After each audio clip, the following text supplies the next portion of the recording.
SAMSOM DAUDA, for many the heir to a bodybuilding that was being lost. A bodybuilder who once again impresses with his size. Someone who emerges as the new figure of bodybuilding. But few know all that has been behind a career that has been full of ups and downs. Samson's story is the story of a man who comes from an immigrant family to the UK and along the way went from being a builder on the building site to finding a love of sport and from there to bodybuilding. But from this to this to this, in between he almost gave up.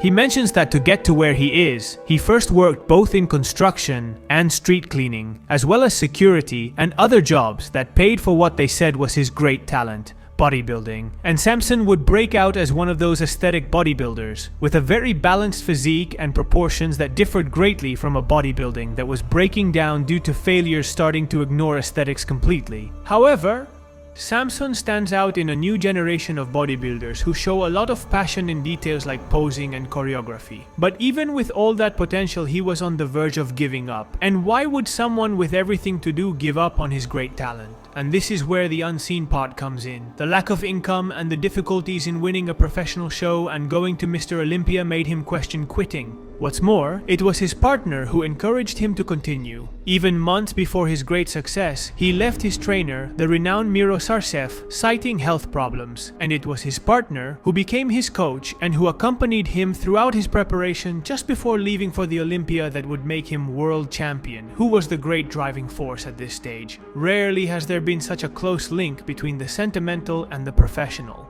But before we continue, you can't be in fitness and not know this app. We are talking about Harbit, available in Spanish, English and German. And the fact is that most trainers do not manage to make a good living from it. And it's normal if they keep sending you routines in PDF and that you can do the damn GPT chat. Look, in a matter of minutes. For this reason, when you join Harbit, this will be your vision as a trainer. Being able to manage in one app all your exercises, measurements and progress, and of course your nutrition. In the meantime, your client will see his entire routine in the app on his cell phone. This has made Harbit trainers multiply by 4 the renewal of their clients and save up to 2 days per week in the management of their business. Because yes, you too will be able to manage all the renewals without having to go after your customers. You will save time, gain organization and data. And as a client, if your coach doesn't train you with Harbit, send him this video, because it's as easy as going to the link in the description. You'll be able to try it for free and put in the code DEBRA. Why? Because you'll get a 30% discount for 3 months, just from the link in the description. We continue with the video, but few know that just before he began his title run, Samson DAUDA admitted in an interview that he was on the verge of quitting.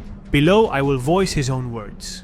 2020 was a year when I was going to quit. I literally was going to quit because I had turned pro in just 3 years, and once I was a pro I thought I was going to start winning. But that's when life taught me a lesson, and I think I needed that because I was winning shows easily. But when I got in with the pros it was different. That's when I thought, dude, I'll never be in the Olympia, you're not that good, you're not even a good bodybuilder yet. I went to Prague, got 5th, and I said, but how come I didn't win? Then I went to Italy, where there were no big names, I got 8th, and I said, what the hell? In bodybuilding, you can be great, super committed with a great physique and still not make it. However, we all suffer to be there. You're putting in 24 hours a day, dedicating them to your physique year after year, and it becomes very discouraging to think that all that work doesn't pay off. You compete 1 year, there's no prize. You compete another, there's no other prize either. You're paying for hotel, you're paying for stays, and you're getting nothing in return. There was a time when I was working full-time in construction, doing overtime, and I was putting all my hopes in bodybuilding, thinking that one day it would pay off for me, my partner too. All that for you to do a show and walk away with nothing. I have to do it next year. I do it the next year, and no rewards either. We would go as far as using credit cards to pay for the trips, and that's how the years of the year go by.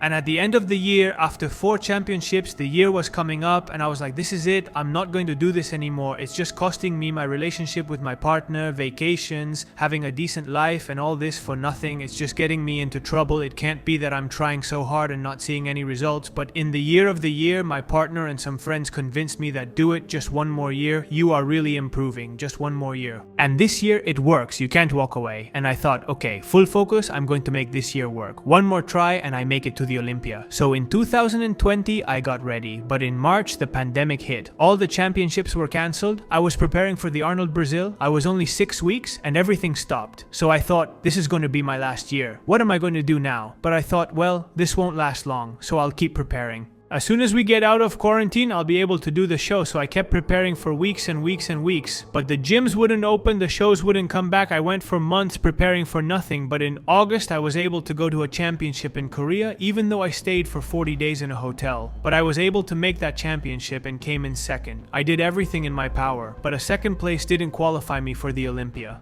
And that's when I was devastated and said, that's it, I can't do anything else. And the funny thing about it is that when I was in South Korea doing all this, preparing for that championship, I lost my job. So now it was like, that's it, you've lost everything. And that's when I started to feel like a fool, like somebody cheated me. It was my lowest point. It was a clear message telling me that this wasn't for me. However, the world had something in store for me. Because the same day I lost my job, I got a call from the hostile supplement company. They had seen my story and my videos at the hotel in South Korea and saw in me someone who was determined, and that was what their brand wanted to represent. So against all odds, the brand wanted to sign me to a contract. The owner called me and said, "Who pays for your travel? Who pays for all your expenses?" And I laughed because I was really paying for everything myself. And he said to me, "I'm going to support you in this. I'm going to give you the opportunity." I had talked to other companies long before, but they always said no. But he was the first one who trusted me.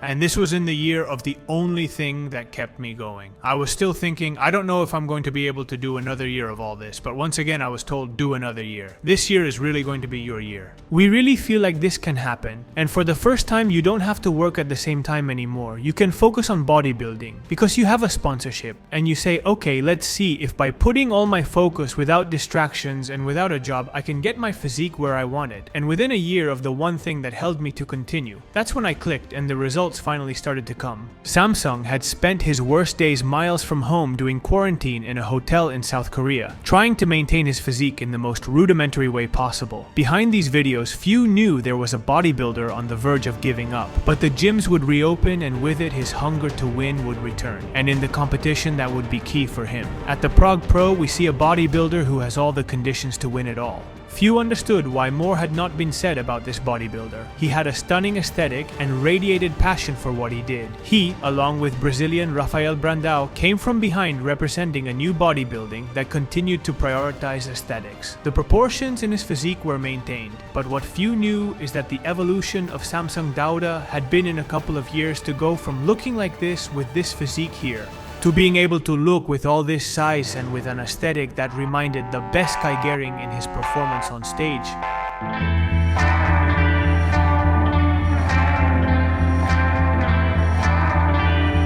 And finally, SAMSOM would end up winning that championship and thus achieving its long-awaited pass to the Mr. Olympia of the year of the years of this edition. It had been months of suffering, days locked up in a hotel in South Korea, continuing with a preparation that he did not know if it was going to have a reward, but that it would end up having it in that of the years of this championship. I'm speechless. And yes, SAMSOM had made his professional debut 2 years earlier, characterizing himself for his aesthetics. But the amazing thing is that this bodybuilder was able to go from this here to just 2 years later, characterizing himself in his first Mr. Olympia as the bodybuilder who was already competing in size to the big boys. SAMSOM burst onto bodybuilding's most recognized stage, this time not standing out for his condition, but for his size. That year, the winner would be the bodybuilder next to Hadi Chopin, whose story you have in the channel. But SAMSOM, in his Olympia debut, was already being called to compare with the greatest. It was a reality bodybuilding, although its main point against was the condition. He seemed not to have yet hit that definition that is asked of the top 3 best. But nevertheless, he did have the aesthetics, he did have the size, being one of the bodybuilders with the most presence on the whole stage. And he would end up placing 6th, certifying him as the 6th best bodybuilder in the world. And honestly, wow. Just wow, what an experience, what a weekend, Yes, from being on the verge of quitting to already being in the spotlight of the entire bodybuilding world. If SAMSOM DAUDA could bring the condition he showed in other championships like this Boston Pro to the Olympia, what was he really lacking to win it? He had everything. He had the size, he had the aesthetics, he had the charisma, and most of all, he had the hunger and ambition to keep competing. Now SAMSOM appears in the second most relevant show, and this is the Arnold Classic. He shows up showing size and at the same time proportions that had not been seen on the bodybuilding stage for years. Plus, he had a particular charisma that hooked with the fans. And here he was, up against Nick Walker. He had won the Arnold of the Year, and it was a very different concept of Samson's physique. The rivalry was very high because Nick had finished ahead of him in the Olympia, no less than 3rd place. Yes, he was the number 3 bodybuilder in the world. Without a doubt, rivalry was warranted, and this is what ended up happening in that Arnold. Milos. Oh yeah. Samson DAUDA. The crowd loves it, so. I have to say, honestly, he just jumped Margins of. It sure was. It was. But Samson came in better than he was yesterday. And 2 years ago, Samson was fighting for an Olympia qualification that kept missing 2 times, and here he is 2 years later. Good for the him. Arnold Classic champion, and potentially the 3rd best bodybuilder in the world.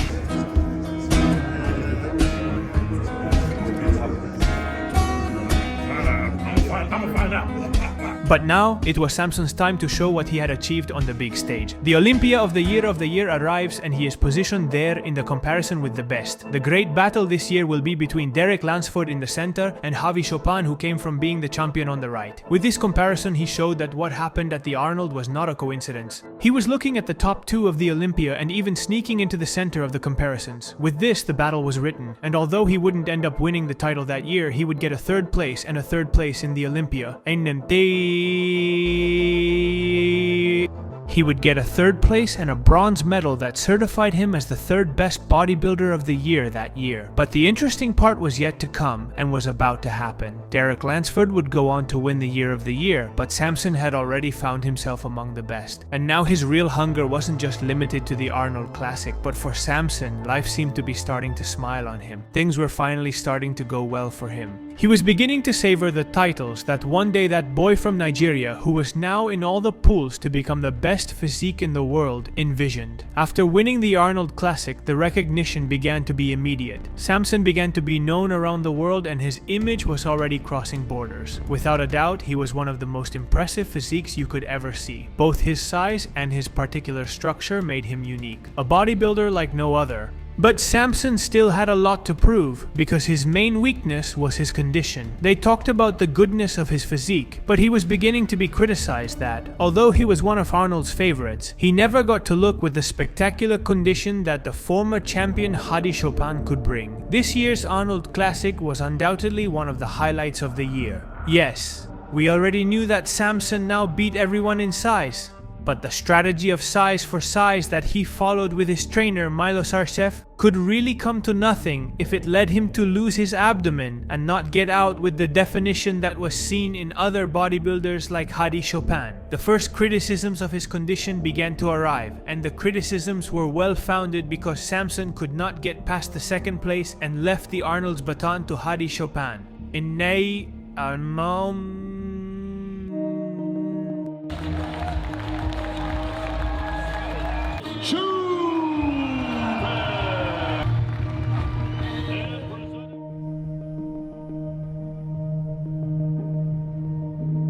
But now came the battle for the Olympia of the Year, and Samson had to be noticed if he wanted his name was not to be relegated to the background again. And he was the only bodybuilder who dared at the press conference to give the real show.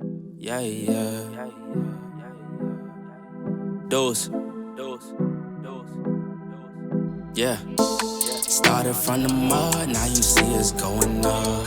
Numbers never lie, now you see us blowing up. People used to front, now you see them showing up. So what's up? I've been down and out, but look, keep it a buck, I don't. We all touch a million, don't ever forget, but we probably forget them. Living, taking the cause that was given, my blessings already ran. Samson had dared to challenge Derek Lansford and Hadi Chopin. He was confident because he knew that this year things could happen. And things did happen. Samson DAUDA showed up this time in a particularly better condition than last year. Once again, the duel was again between him, Hadi Chopin, and Derek Lansford. Also in the equation on the left was Martin Fitzwater, but Samson DAUDA remained in the middle. He was undoubtedly the biggest bodybuilder of the three, and particularly from the back, the improvement had been noticeable on Samson's part. It was astonishing. As a bodybuilder who had presented himself to the world as representing the new aesthetic era, he had also managed to accumulate all the size that had gone unseen for years on the big stage. Samson's presence certainly stood out, and when it comes time to meet the top three, the world stops when they name Derek Lansford, who had been the champion the year before. This made Samson a star in the battle against Chopin. The duel lived in the Arnold was repeated this time to meet the best bodybuilder in the world. Samson was at the gates of achieving it, but what not many people knew is that before this moment, the road to get there had not been as easy as it had been so far. Samson DAUDA, weeks before arriving at the Olympia, had broken up with his trainer Milo Sarcer. The man in charge of getting that physique ready for the big stage broke up in their relationship, and although the real reasons behind it are not known, there was talk of certain health problems and also a disagreement about the way to take the preparation to go on stage. And here the surprising thing is, when Samson DAUDA announces that his trainer will not be any big name figure but will be his wife. Yes, Samson takes the risky decision to stop having a renowned trainer like Milo Sarcer and start relying entirely on the advice of his wife. And at this point, the social networks were filled with criticism. His decision had surprised many bodybuilding fans. And the criticism came for saying that she could not prepare a bodybuilder for such an important championship.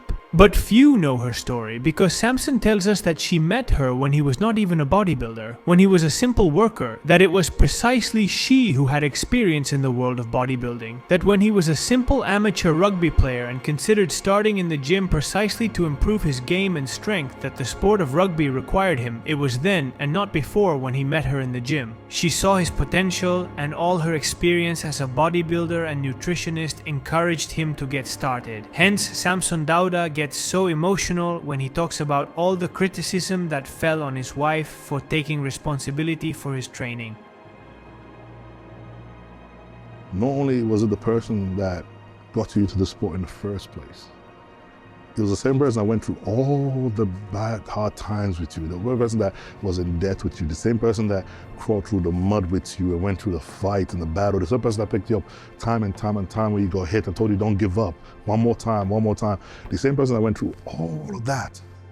And they were right there. Every training session, she was right there. Every video, she was right there, holding you through every set, every rep, time and time again. And even when other coaches were involved, she was still right there, holding and putting everybody in their place and saying, no, you can't do that, you can't do this. She was working that whole time. And then you then have this finale where the final year before that happens, you then have this person that's been there the whole time being completely, utterly selfless in every way, gets completely demolished by people's opinion that didn't care or didn't know.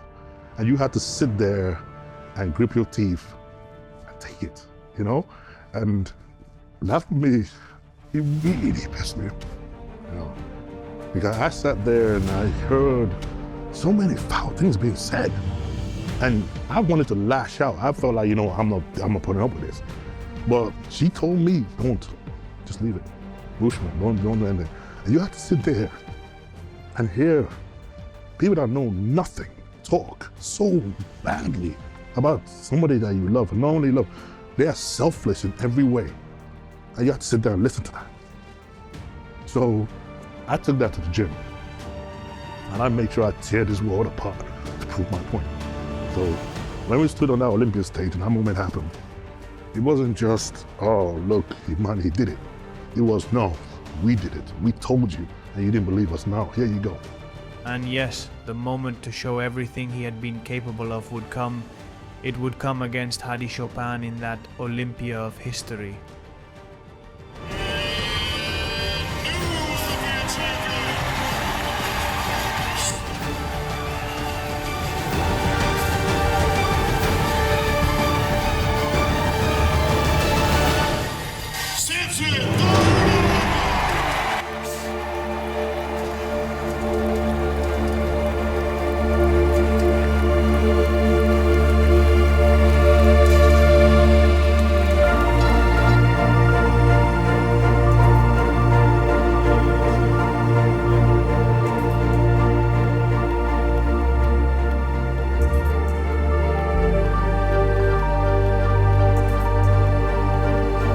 that moment happened where, you know, they called the winner out, they put that gold trophy there. First time I was like, yeah, pick it up, that's yours.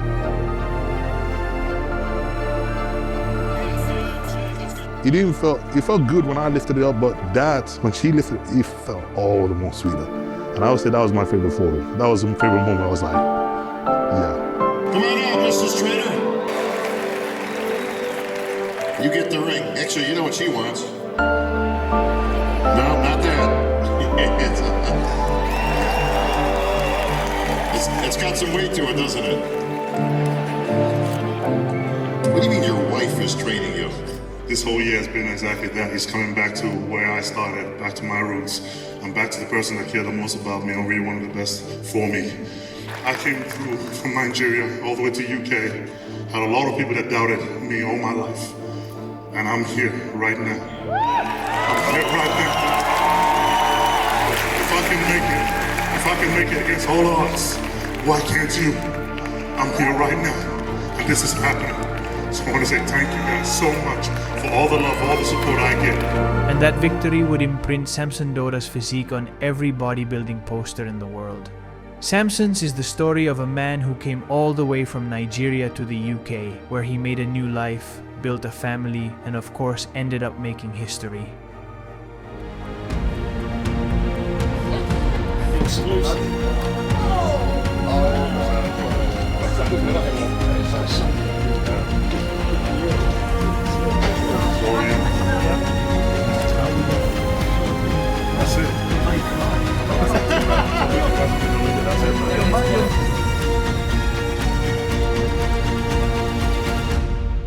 This documentary was made possible by Harvith. Remember to visit the link in the description to make up for lost time as a trainer, increase your client turnover, and lead a much more organized life. Link in the description, Debra code for free trial, and a discount of one of the